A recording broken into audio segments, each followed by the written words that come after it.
Finally প্রপোজটা আজ তাকে করিয়ে দিলাম, কিন্তু তার দিক থেকে রিপ্লাইটা কি হলো জানতে হলে শেষ অবধি ভিডিওটা দেখতে থাকো। তো প্রপোজ করব শুধু গোলাপ নিয়ে গেলে কি আর হয় বলো, তাই একটা গিফট নেবো বলে ভাবলাম, তাই চলে এসেছি গিফট শপে। এখানে এসে ফার্স্টে ভাবলাম কি দেওয়া যায়, তাই প্রথমে অনেকগুলো ফটো ফ্রেম দেখলাম, দেন মনে হলো না ফটো ফ্রেমটা বড্ড কমন হয়ে যাচ্ছে, তাই জন্য ভাবলাম একটা পারফিউম নেওয়া যাক। পারফিউম তার বড্ড প্রিয়, তাই শেষমেশ এই পারফিউমটা বেশ ভালো লাগলো, স্মেলটাও বেশ সুন্দরই ছিল, তো এই পারফিউমটাই তাই নিলাম।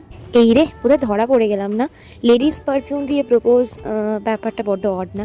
ঠিক আছে, তোমরা যখন বুঝেই গেছো তাহলে আসলে ঘটনাটাই বলি। ও হ্যাঁ, এদিকে একটু কেক আর একটু ফুল টুলও নিয়ে নিয়েছিলাম, কেন সেটা তোমরা পরেই দেখতে পাবে।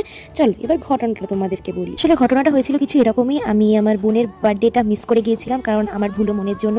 ওর বার্থডে ডেটটা মনে থাকলেও দিনটা আমি ভুলে যাই, আর সেই কারণে দিনের দিন ওকে উইশ করা হয়নি, তাই দুদিন পরে এসে ওকে উইশ করলাম, বিলেটেড হ্যাপি বার্থডে। আসলে প্রতি বছরই আমি ওর বার্থডেতে বা ও আমার বার্থডেতে ছোটোখাটো একটু সারপ্রাইজ প্ল্যান করেই থাকি। তো এই বছর না হয় একটু আমার দিক থেকে মিস্টেক হয়ে গেছে, বাট তাতে কি হয়েছে, চলো ওর জন্য একটু সুন্দর করে ডেকোরেশন করে সাজালাম। এবার ওকে ডাকা যাক আর ওর রিয়াকশনটা দেখা যাক। I love you, birthday to you, happy.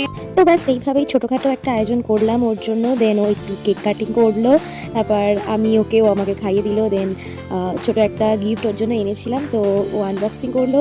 তো দেখা যাক ওর কেমন লাগে জিনিসটা। পারফিউম নাইস, খুব সুন্দর দেখতে।